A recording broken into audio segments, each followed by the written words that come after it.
নমস্কাৰ আপোনালোক সকলোকে সাদৰ সম্ভাষণ জনাইছোঁ মোৰ অন্য এটি ভিডিঅ'ৰ মাজলৈ। আজি অকণমান শাৰীৰিক অসুস্থতা, চৰ্দি লাগি আছে খুব, গতিকে মাতটো অলপ বেলেগ হৈছে। আজি আচলতে ভিডিঅ'টো প্ৰস্তুত কৰিবলৈ মই এই কাৰণেই লৈছোঁ যে আজি দুদিনমানৰ পৰা আমি যি খবৰবোৰ আমাৰ মাজলৈ আহি আছে, এই যে আমাৰ সিদিনা সেই দৰঙৰ দুৰ্ঘটনাটো, সিদিনা সেই টিহুৰ এক্সিডেণ্ট, আচলতে দুৰ্ঘটনা সেয়াও, আৰু এনেধৰণৰ সামাজিকভাৱে আমি আৰু অনেক ধৰণৰ এনেকুৱা কথা কিছুমান আমি শুনি আছোঁ, দেখি আছোঁ।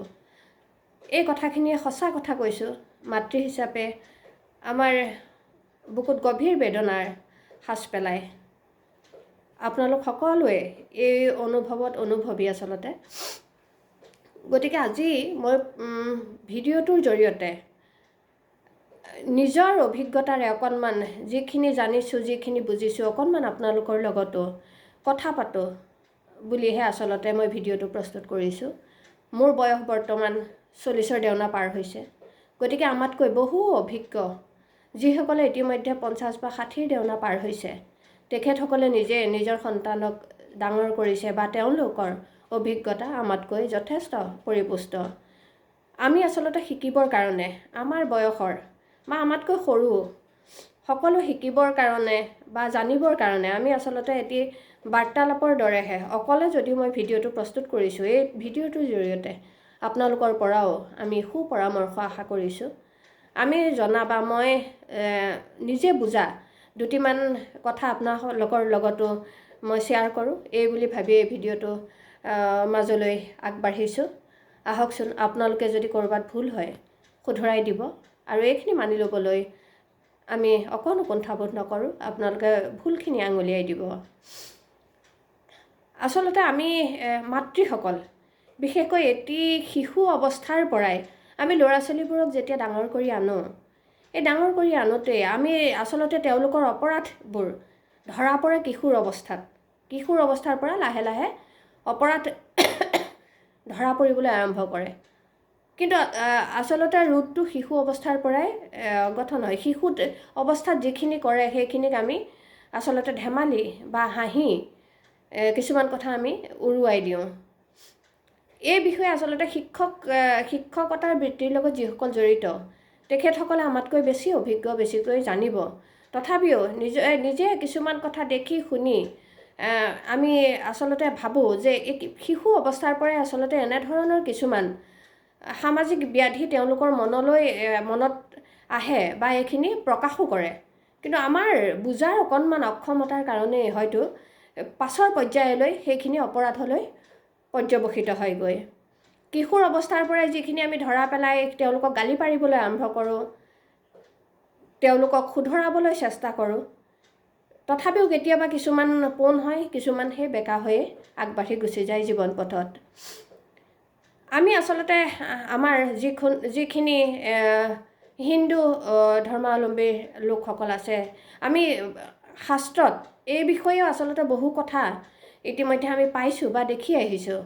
আমি যিখিনি সাধু কথা বা যিখিনি আমাৰ আখ্যান উপাখ্যানৰ বৰ্ণনা আমি শুনি আহিছোঁ, এই আখ্যান উপাখ্যানখিনিৰ বৰ্ণনাৰে আমি বহু কথা, আচলতে মাতৃগৰাকীৰ ওপৰত যে এজন শিশুৰ শাৰীৰিক, বৌদ্ধিক, মানসিক বিকাশত ভূমিকা থাকে, সেই কথাখিনি কিন্তু আমি উপলব্ধি কৰিব লাগিব আৰু আমি গাঁত পাতি ল'বও লাগিব মাতৃসকলে।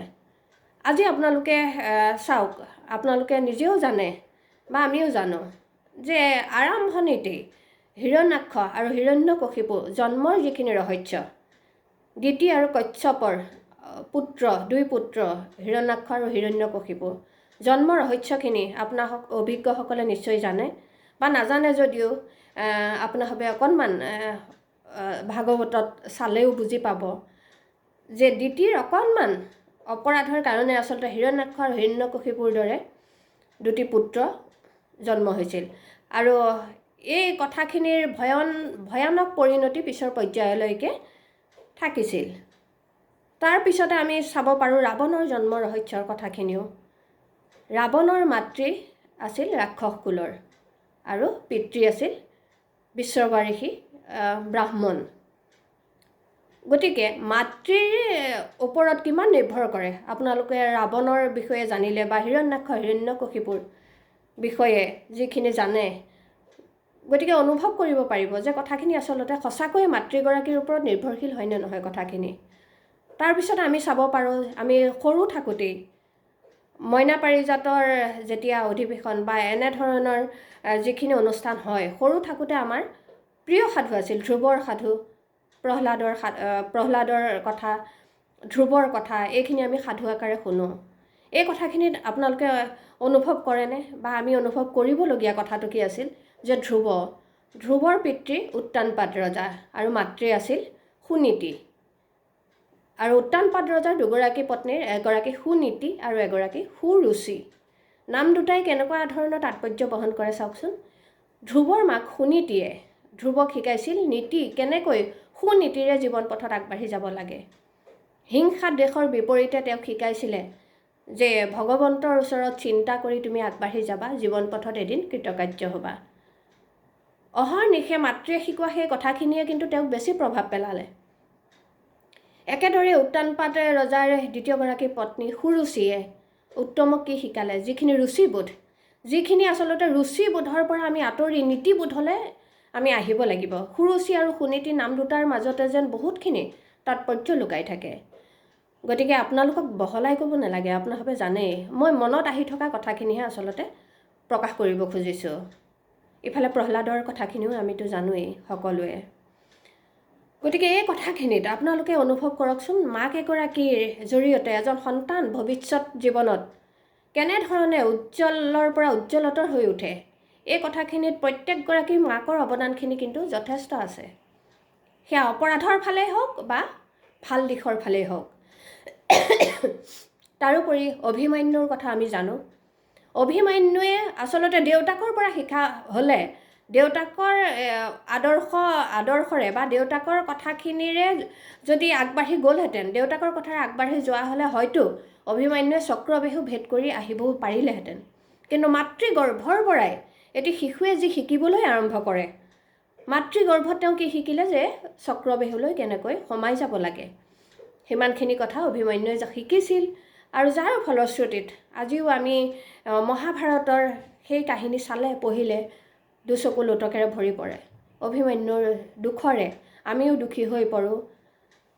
গতিকে এই কথাখিনি আমি সকলোৱে জানো, সকলোৱে বুজোঁ। গতিকে মই নিজেও এগৰাকী মাতৃ, সঁচাকৈ প্ৰতিটো খোজতে এটা চিন্তা থাকে যে কেনেকৈ আমি আচলতে ডাঙৰ কৰিছোঁ আমাৰ সন্তানক, কি শিক্ষাৰে শিক্ষিত কৰিছোঁ, কেনেকৈ এখন সমাজত চলিবলৈ আমি ৰুচিবোধেৰে ডাঙৰ কৰিছোঁ নে নীতিবোধেৰে ডাঙৰ কৰিছোঁ। সঁচাকৈ এয়া এক বহুত ডাঙৰ প্ৰশ্ন। কেতিয়াবা অত্যন্ত চিন্তা হয় আচলতে সমাজ ব্যৱস্থা কোন দিশে গৈ আছে। মই নিজেও এগৰাকী মাতৃ, সেয়েহে মই মাতৃসকলক বিনম্ৰভাৱে অনুৰোধ জনাওঁ। আমি আলোচনাহে কৰিছোঁ, এই ভিডিঅ'টোৰ জৰিয়তে আমি এই কথাটো ক'ব বিচৰা নাই, আপোনালোকক মই পৰামৰ্শ দিব বিচৰা নাই। মাত্ৰ এটা কথা অনুৰোধ কৰিব খুজিছোঁ, আমি সকলোৱে আমাৰ সন্তানসকলক গুৰুত্ব দিওঁ, বন্ধু হিচাপে তেওঁলোকৰ ওচৰত থাকি অকণমান জানিবলৈ বুজিবলৈ চেষ্টা কৰোঁ। তেওঁলোকে কৰা অপৰাধটোক সঁচাকৈ অপৰাধ বুলি আমি স্বীকাৰ কৰিবলৈ শিকোচোন।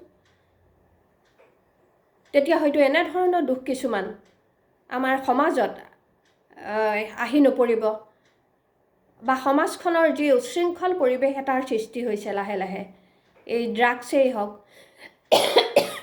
মাদক দ্ৰব্যই হওক, এনেধৰণৰ কিছুমান যুৱ প্ৰজন্ম যে আগবাঢ়ি গৈছে এনেধৰণৰ নিচাযুক্ত এটি জীৱনৰ মাজলৈ, এইখিনিৰ পৰা আচলতে এখন সুস্থ সমাজ আমি আশা কৰিব নোৱাৰোঁ। আৰু এনে বহু যুৱক যুৱতী বা কিশোৰ কিশোৰী আছে যিসকলৰ পৰা আমি শিকিব লগাও বহুত আছে। আচলতে যি বেয়া দিশটো আমি বেছিকৈ চোৱাতকৈ ভাল দিশটোও চাব লাগিব, সেইটো একেবাৰে শুদ্ধ কথা। কিন্তু মূল কথাটো হ'ল যে ভাল দিশটো চাবলৈ হ'লে আমি ঘৰখনত এটা সুস্থ সবল পৰিৱেশ আমি আগবঢ়াব লাগিব। গতিকে আপোনালোকৰ পৰাও আমি পৰামৰ্শ বিচাৰিছোঁ যে আমিও কেনেকৈ এটা সুস্থ পৰিৱেশ ঘৰখনত দিব পাৰোঁ। এই কথাখিনি আচলতে পৰামৰ্শ বিচাৰিছোঁ। আৰু কথাখিনি আগবঢ়াই নিওঁতে অকণমান শাৰীৰিক অসুস্থতাৰ বাবে অকণমান বিজুতি হৈছে, আপোনালোকে এই কথাখিনি ক্ষমা কৰিব। আৰু পাছলৈ এনেধৰণৰ কাহিনীৰ আকাৰে যদি আপোনালোকে ইচ্ছা কৰে, কাহিনী শাস্ত্ৰ ভাগৱতৰ যিখিনি কাহিনী, যিখিনি এটি দুটি আমি পঢ়িবলৈ চেষ্টা কৰোঁ, সেইখিনিৰ মাজেৰে আৰু দুই এটি ভিডিঅ' আমি আগলৈ প্ৰস্তুত কৰিব বিচাৰোঁ। আচলতে মই খুব ভাল পাওঁ এনেকুৱা ধৰ্মীয় দিশটো, নাজানো এই দিশটোৰ প্ৰতি মোৰ দুৰ্বলতা আগৰ পৰাই আছিল, গতিকে ভাল পাওঁ। এই কথাখিনি আপোনালোকৰ লগতো শ্বেয়াৰ কৰিব খোজোঁ। এতিয়া এইকেইদিন আচলতে অকণমান মানসিকভাৱে ভাগি পৰি আছিলোঁ। এই বিভিন্ন ধৰণৰ এই সমস্যাবোৰ, এই কিশোৰীৰ যিখিনি সমস্যাখিনি দেখি আছোঁ, আহি আছে, এই কথাখিনিয়ে সঁচাকৈয়ে মনটো ভাৰাক্ৰান্ত কৰি তুলিছিল। সেয়েহে ভিডিঅ'টো প্ৰস্তুত কৰিছোঁ। গতিকে আপোনালোকে যদি কিবা পৰামৰ্শ থাকে মোলৈ আগবঢ়াব। এইখিনি আপোনালোকৰ চৰণলৈ মোৰ কাটৰ প্ৰাৰ্থনা। গতিকে যিখিনি ভুল হৈছে শুধৰাই দিব। ধন্যবাদ।